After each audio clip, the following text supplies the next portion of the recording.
D&D Pod presents Dawg House.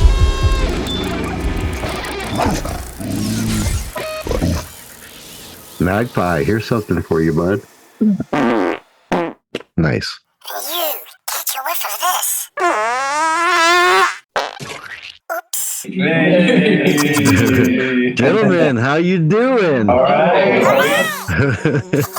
Well, it's good to have you guys here. Man, looks like I drew the flies. Tell me, is it Stellaris or Stellaris? Excellent question to start with.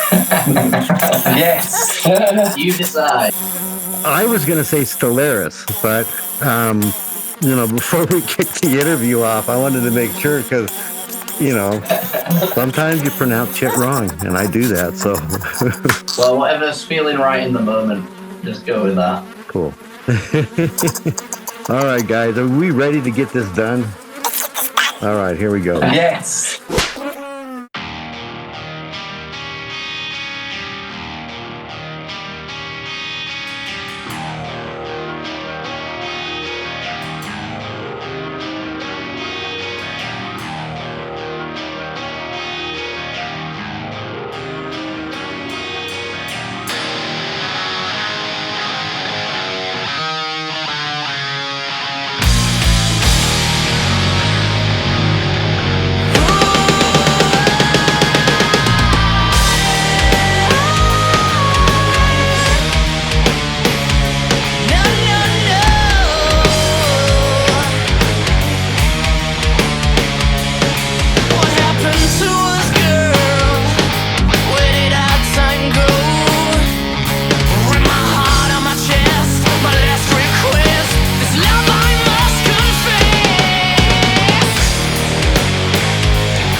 You're in the Dawg House. The song that just blew your mind was Why Won't You Love Me by Stellaris. And joining the doc in the Dawg House tonight is Stellaris. So guys, how the hell are you? All good, thanks. Oh, good. Thank you. Thanks for having us. Oh, you're welcome. You're welcome. So, let's start off by telling the listeners who we're listening to. Stellaris from sunny Huddersfield, West Yorkshire. Yes, sir. In England. In England. In England. Yeah, England. What we are? Oh. No, wait a minute. No. I want to know who I'm talking to, who the listeners are listening to. I mean, fuck, I just told you guys it's Stellaris, so what the fuck? I know that. So tell me who we're talking to. Well, that's a much easier question to start off with. I'm Lewis, I'm the lead singer. I'm Riley, I'm the drummer. I'm Jonah, I play the other guitar. I'm Liam, and I play bass. I'm Ruben, and I play lead guitar. I'm Vincent, and I'm an alcoholic. So now the listeners know who we're actually talking to, not just the band, but the guys that make up the band. So thank you for that. I was a little bit drunk. As Doc understands that, you guys have been, like, your band's been rooted in pop culture. So how has your music evolved over the years? And what elements do you still pull from the decades still resonate in your current sound? Well, I think because we started as a covers band and we were playing like the classic rock covers, I think that shaped a lot of our early sound.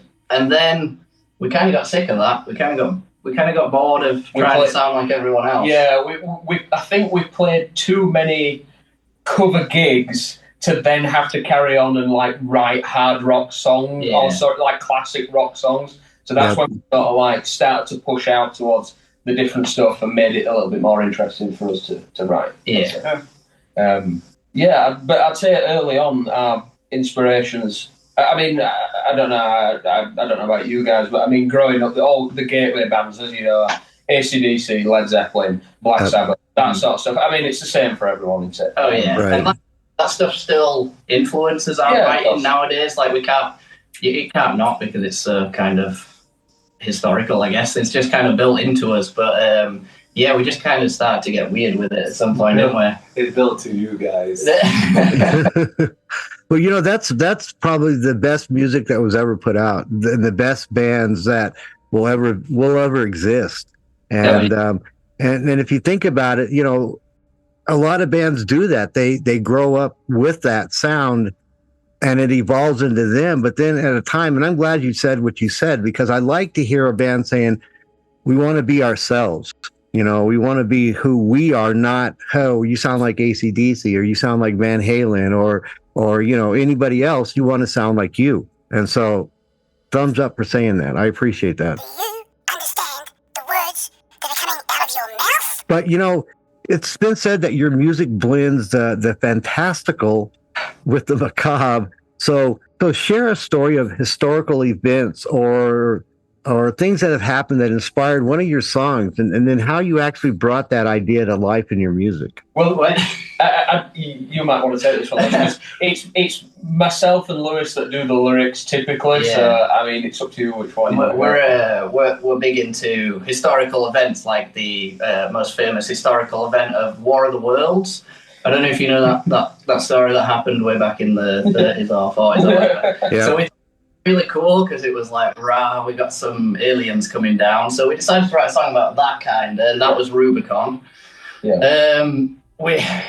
I think to put fantastical and macabre more plainly, I think we were just trying to sound fancy when we said that. Yeah. But to put it more plainly, I'd say the fantastical is sort of sci-fi inspired material, and then the macabre's more like stuff that happened in history when people died, essentially.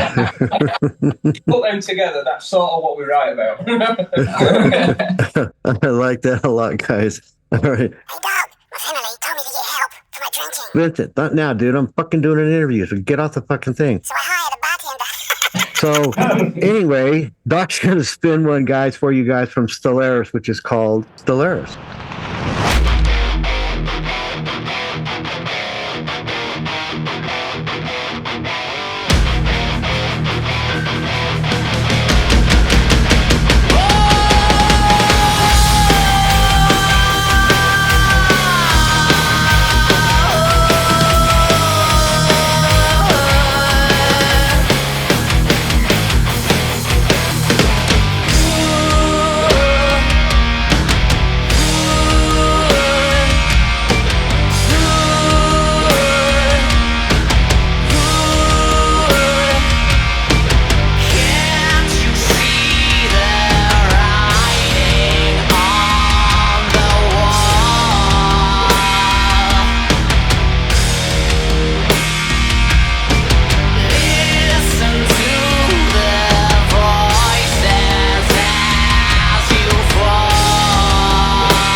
Great track, guys. Great track. Hey, you're in the doghouse.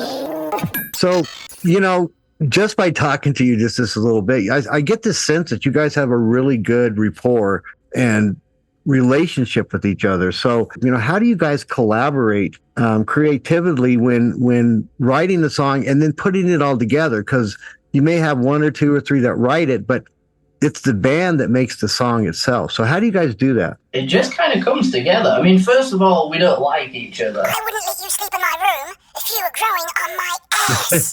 We don't like each other. We're all over the place. Yeah. Kind of mash them together. Yeah. And songs happen. We do a lot of mashing. Either Riley or myself will have some lyric ideas, or we'll have a couple of riff ideas, and then any other ideas we have, we just come to practice and, like Jonah said, smash them all together, and it just kind of happens. Yeah, that's the way it should, guys. That's the way it should. Ruben, you're not saying too much, dude. No, I agree. Hey, man. You're on the floor. It's just like a mishmash. All our ideas come together. Like, obviously, we all play like our instruments. So, like Joe come up with like a lot of riffs, and it's like I really like to come up with like harmonies and like lead parts and stuff. So that's kind of like my take on how we write the songs, and it comes together. Are you the quiet one, Ruben? Today I am, yeah. You were just sitting there staring off, and I'm thinking, is this a fucking mannequin or what the fuck is down there, Listen, I'm going to spin another fucking great track from Stellaris, which is Rubicon.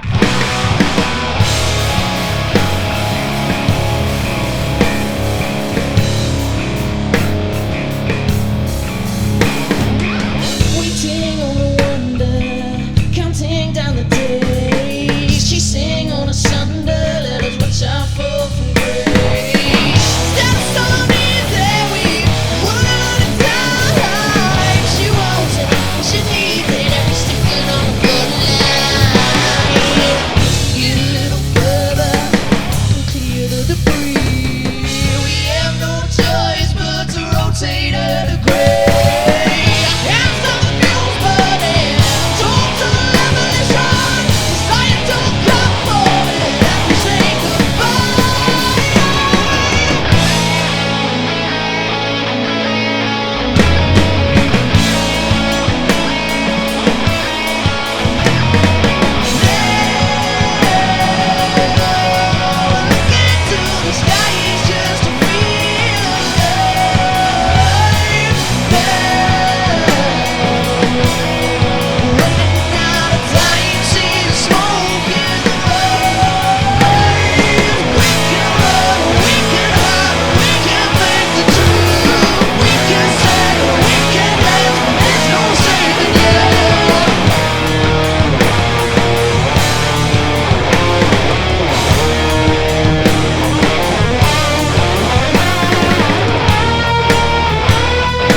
Man, good stuff, guys. Good stuff. You are in the doghouse.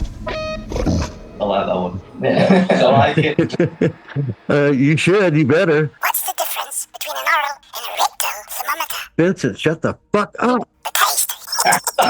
Okay, with the release of Rubicon and the upcoming, Guns in the Valley, what are you most excited for your fans to really experience with these new tracks and then the EP coming out? Guns is Western theme, and I'm trying to convince them all to dress up like cowboys.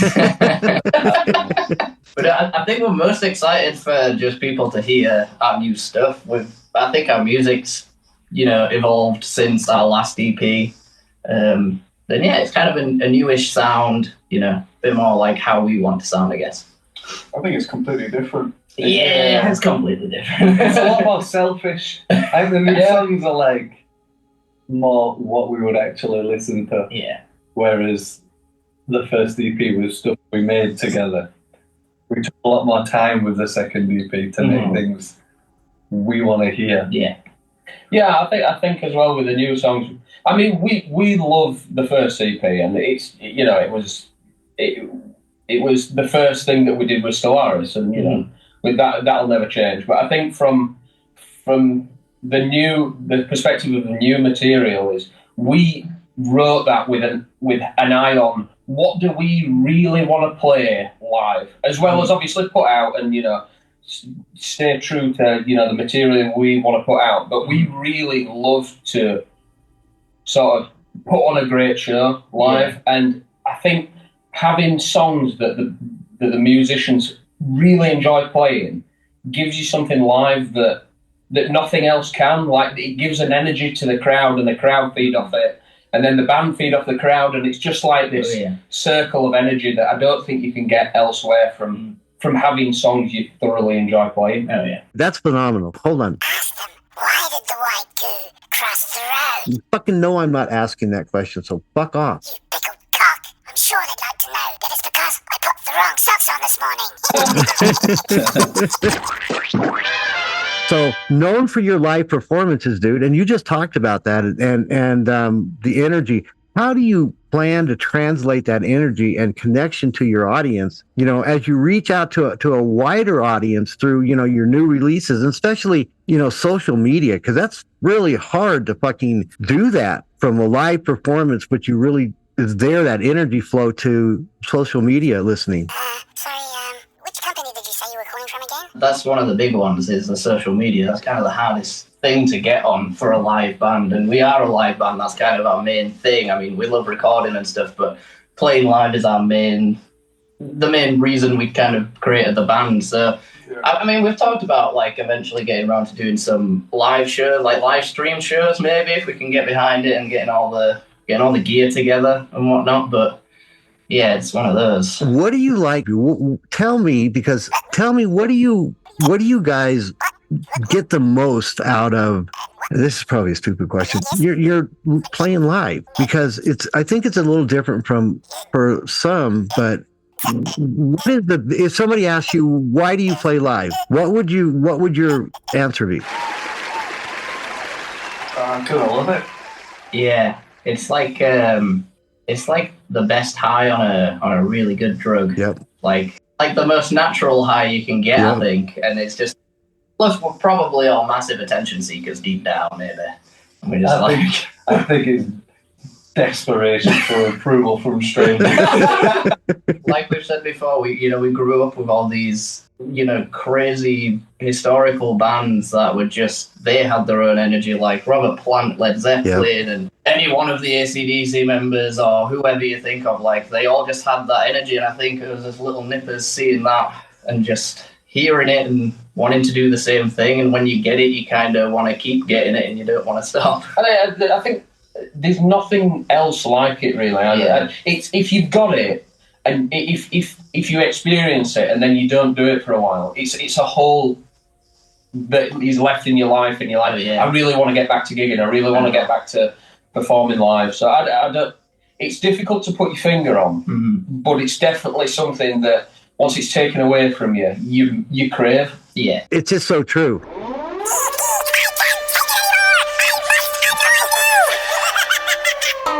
Doc's going to spin one last phenomenal song from Stellaris, Guns in the Valley.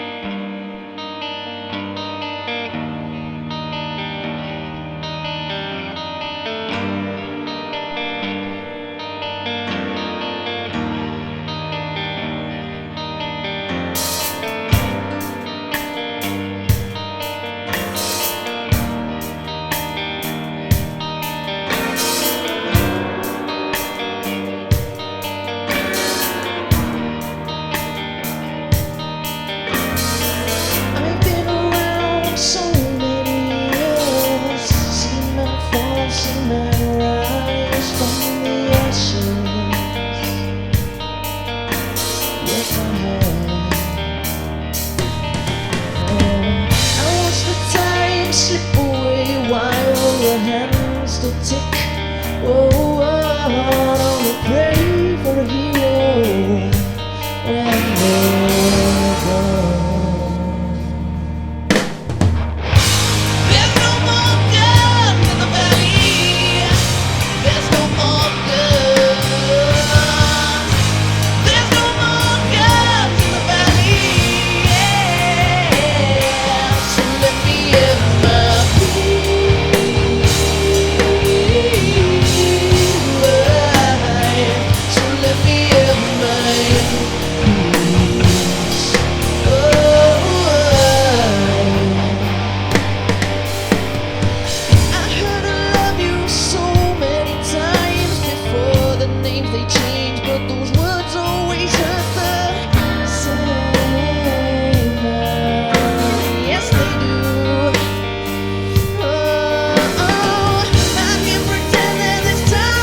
Awesome job, guys. Awesome again. You're in the doghouse. So tell our listeners the information on where to find your music, videos, merch, release dates coming up, and also for you guys, gig dates, guys. I mean, I think a lot of people, and I would, come and see you if they knew where you're at. So tell us where we can get that info. Yeah, so you can find us on social media, first of all, at Stellaris Band. That's our Instagram tag. Our Facebook tag is Stellaris Music, and so is our Twitter tag. And then you can find us on all streaming platforms. Mm-hmm. So just search Stellaris in streaming platforms. Yeah. You might have to filter through some game sort of like music and stuff like that. But we'll be there. You'll see us. Yeah, all caps Stellaris. Yeah. Awesome. There you go, guys. You know where to go find them. And go look them up, guys. If you haven't heard them before, other than today, go look them up because they're fucking phenomenal, guys. So go check them out.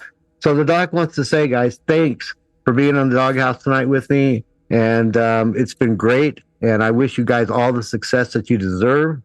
And just keep it rocking, guys. Oh, thank you for the invite. Thank you. Doc wants to give a big shout out to MD Pod at our Dogbone Studio. Thanks to my producer, Magpie Sally. Look back there for an empty jar. Dad, I don't have to pee a zone too. Sorry, I can't stop. Dad, I'm prairie dogging. What the hell does that mean? Like when a prairie dog sticks his head in and out of the ground. So the doc's going to be back next week, guys. So in the meantime, man, be kind to one another. And always keep on rocking. And from the Doghouse, Doc and Stellaris, we're out of here. Later. Thanks, guys. I appreciate it, man. Thank you, buddy. Take care. All right, man. Take care, guys. Dog is one big pickled cock. MD Pod presented Doghouse.